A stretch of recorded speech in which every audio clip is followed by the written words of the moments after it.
তোমরা যারা AI ML শিখতে চাচ্ছ এবং এই ফিল্ডে কেরিয়ার করতে চাচ্ছ, তোমাদের জন্য হচ্ছে রিয়েল ওয়ার্ল্ডের অবস্থাটা এখন কীরকম, ফিউচারটা কীরকম হইতে পারে, সেই রিলেটেড একদম ডাটা সহ স্পেসিফিক জিনিস শেয়ার করবো আমি এই ভিডিওতে। এবং যেহেতু হচ্ছে job market, career, future related তোমার চিন্তাভাবনা আছে এআই এমএল এর ক্ষেত্রে, সেক্ষেত্রে এই মুহূর্তের অবস্থাটা আমরা একটু ফটাফট দেখে ফেলি। দেখার জন্য অনেক অনেক জায়গা থাকতে পারে, অনেক অনেক রিসার্চ থাকতে পারে, বাট আমার কাছে একটা রিলায়েবল জায়গা হচ্ছে লিঙ্কডইন।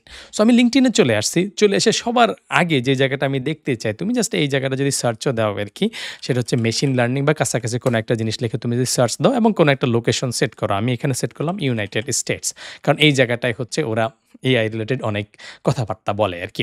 সেখানে আমি দেখতে পাচ্ছি প্রায় 70,000-এর কাছাকাছি 69,178টা জব রেজাল্ট আমাকে এখানে দেখাচ্ছে আর কি। বাট এগুলো সব কিন্তু জুনিয়রদের জন্য না, এখানে অনেক অনেক চাকরি আছে তোমার জন্য না, এটা হয়তো সিনিয়রদের জন্য। সেই জন্য আমি এখানে যদি একটু ফিল্টার করে ফেলি আর কি, যে আমি এখানে দেখতে চাই হচ্ছে বিভিন্ন লেভেল আছে, তার মধ্যে হচ্ছে যে 70,000 জব এখানে আমাকে দেখাচ্ছে, 70,000-এর কাছাকাছি। সেক্ষেত্রে আমি ইন্টার্নশিপ এবং এন্ট্রি লেভেল এটাই জুনিয়রদের জন্য আমি ধরবো। মিড, ডিরেক্টর, এক্সিকিউটিভ তো ডেফিনেটলি ধরবো না। ধরলে হচ্ছে আমাদের 21,000। তার মানে চিন্তা করে দেখো 3 ভাগের 1 ভাগ জব হচ্ছে জুনিয়রদের জন্য।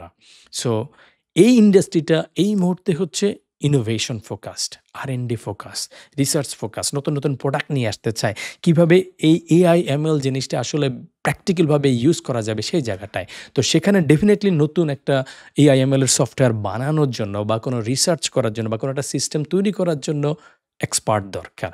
এক্সপার্টরা সফটওয়্যার, রিসার্চ, আর&ডি এর এই কাজটা করবে। তাদের ওই কাজের মধ্যে ছোট, ছোট কাজের মধ্যে হচ্ছে জুনিয়ররা হেল্প করবে এবং জুনিয়ররা করতে, করতে একসময় সিনিয়র হবে আরকি। সেজন্য যেহেতু এই ইন্ডাস্ট্রিটা এই মুহূর্তে হচ্ছে ইনোভেশন ফোকাসড, গ্রোইং ফোকাসড বেশি, সেজন্য সিনিয়রদেরকে বেশি টানতেছে। এটা শুধুমাত্র যে এই যে ইউএসএর সিনারিও বিষয়টা এরকম না। আমি চেঞ্জ করে দিয়ে ধরো চায়নার কথা চিন্তা করি। সেখানেও কিন্তু হচ্ছে অনেক বেশি এআই, এমএল রিলেটেড কাজ হচ্ছে। সেখানেও তুমি যদি দেখো সেক্ষেত্রে হচ্ছে এখানে 7,000-এর কাছাকাছি হচ্ছে জুনিয়রদের। আমি যদি এটাকে রিসেট করে ফেলি আরকি, তার মানে আমাকে সবগুলো দেখাও, তাইলে হচ্ছে তোমার 26,000-এর মতো। তার মানে 26,000-এর মধ্যে 7,000-এর কাছাকাছি হচ্ছে জুনিয়র। তার মানে চায়নার ভিতরে সেম সিনারিও দেখা যাচ্ছে যে এটা সিনিয়র হেভি একটা ইন্ডাস্ট্রি এই মুহূর্তে আছে। নেক্সট ২, ৪, ৫ বছর পরে আশা করি কিছুটা চেঞ্জ হবে। কারণ সিনিয়র তো আসলে হাওয়া থেকে আসবে না। জুনিয়ররা আস্তে, আস্তে সিনিয়রে হইতে হবে। আর জুনিয়ররা যখন সিনিয়র হইতে হবে, জুনিয়রদের কিন্তু মার্কেটে নিতে হবে আরকি। সো সিনিয়র যখন কামড়াকামড়ি, ছাড়াছাড়ি শেষ হয়ে যাবে, তখন জুনিয়রদেরকে টানা শুরু করবে এবং সেক্টরটা আরও বেশি ম্যাচিউর হবে। এখন প্রচুর, প্রচুর টুলস, টেকনোলজি ২ দিন পর, পর ইনোভেশন জিনিস আসতেছে। সেগুলোতে জুনিয়ররা যখন অ্যাডাপটিভ হয়ে যাবে, জেনে যাবে বা যারা আগে থেকে শুরু করে রেডি হয়ে থাকবে, তাদের একটা ফিউচার ডিমান্ড আসবে বলে এটা আমার ধারণা আরকি। একইভাবে তুমি যদি অন্য দেশগুলা দেখো, ধরো যদি তুমি অস্ট্রেলিয়া দেখো, নিউজিল্যান্ড দেখো, জার্মানি দেখো, তুমি কাছাকাছি হচ্ছে সিনারিও পেয়ে যাবা আরকি। যেমন জার্মানিতে যদি আমরা দেখি, জার্মানি দেশটার মধ্যে হচ্ছে এই মুহূর্তে 8,000-এর বা 9,000-এর কাছাকাছি বলা যেতে পারে, 8,811টা জবের মতো দেখা যাচ্ছে। সেক্ষেত্রে তুমি যদি হচ্ছে এন্ট্রি লেভেলটা দেখো, তাইলে হচ্ছে 3,000-এর কাছাকাছি জব আছে বা 3,000 বা 4,000। তাও ধরো মানে হাফের চাইতে কম বা 1/3-এর কাছাকাছি তুমি দেখতে পাচ্ছ আরকি। এমনকি তুমি আমাদের পার্শ্ববর্তী দেশ ভারত, সেখানে টেকনোলজি রিলেটেড অনেক কাজ করা হয়। তো সেখানে তুমি যদি দেখো এই যে তোমার জুনিয়র লেভেলের এই যে ইন্টার্নশিপ অথবা হচ্ছে এন্ট্রি লেভেলের জবের সংখ্যা হচ্ছে 3,400-র কাছাকাছি। ধরো ৩৫০০, ৩,৫০০ ধরলাম আরকি। আর তুমি যদি হচ্ছে রিসেট করে দেখো, তাইলে হচ্ছে ২১,০০০। চিন্তা করা যায় না। এটা কিন্তু 1/3 ও না আরকি। তার মানে তুমি যদি ওটাকে ৪,০০০-ও ধরো, তাও হচ্ছে ৫ ভাগের ১ ভাগ আরকি বা আরো কম আরকি। তো চিন্তা করে দেখছো?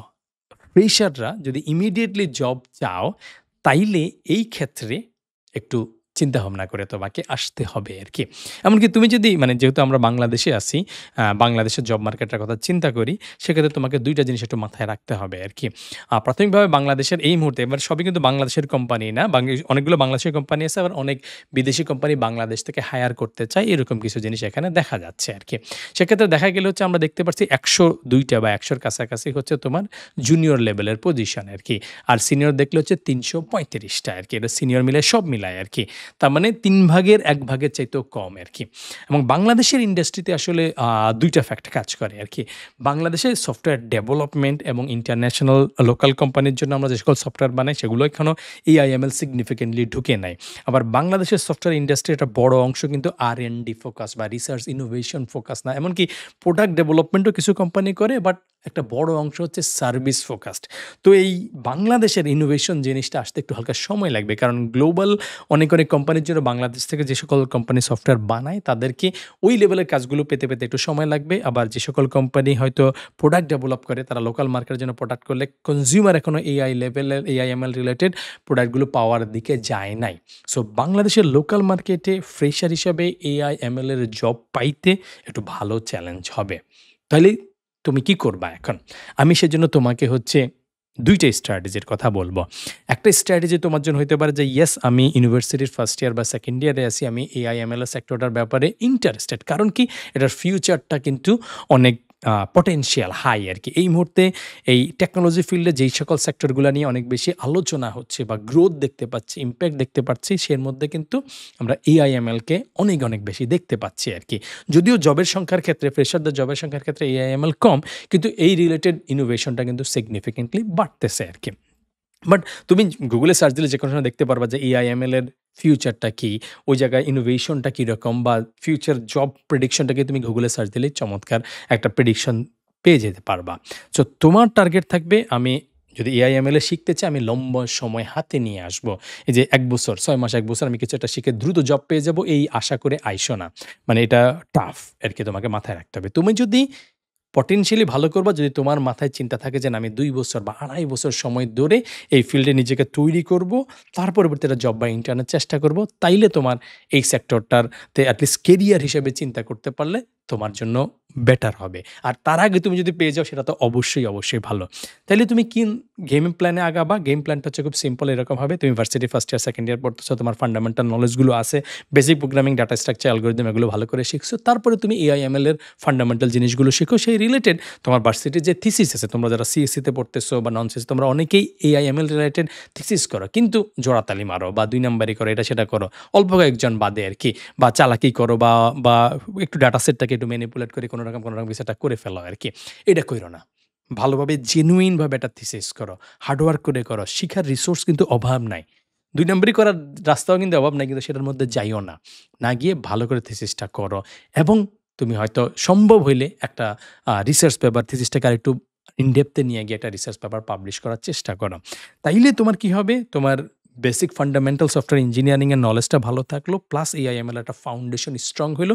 দেখানোর মতো কাজও ভালো হয়ে গেল। এবং ইন দ্য মিন টাইমে তুমি হয়তো ইন্ডাস্ট্রির সাথে নেটওয়ার্কিং করে এটা সেটা করে হচ্ছে জব মার্কেটে লোকাল মার্কেটে জব কিছুটা বাড়লে সেই জায়গায় কিছু একটা রাস্তা বের করতে পারবা।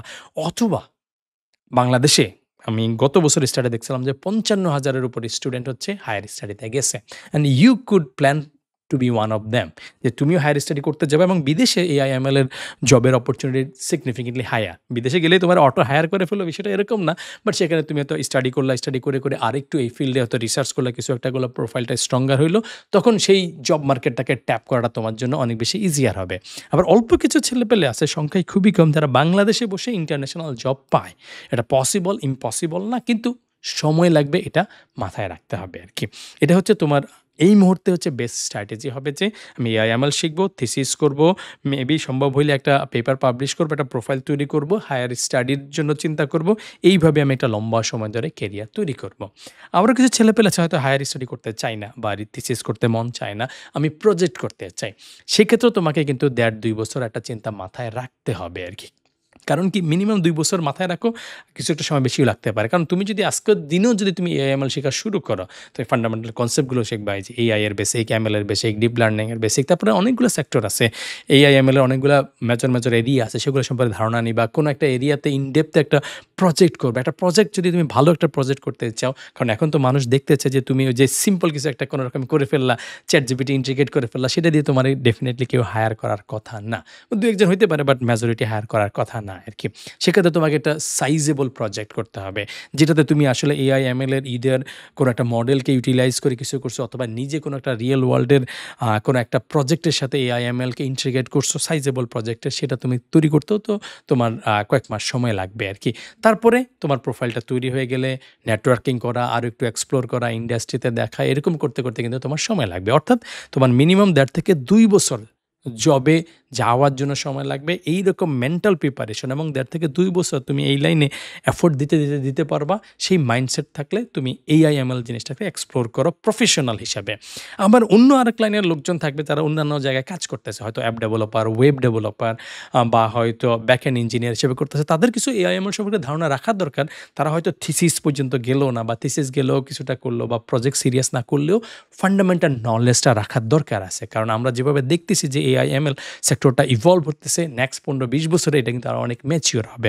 ইয়েস ২-১টা হয়তো ইনসিডেন্ট ঘটবে, সেটা অনেক জায়গায় ঘটে। তোমরা অনেকে যদি হচ্ছে হিস্টোরিটা ঘাটাঘাটি করো তাহলেও দেখতে পারবা যখন ফার্স্ট ইন্টারনেট আসছিল তখন ইনিশিয়াল লেভেলে কিছু R&D থাকার পর একটা বুম হয়েছিল আরকি ২০০০ এর কাছাকাছিতে।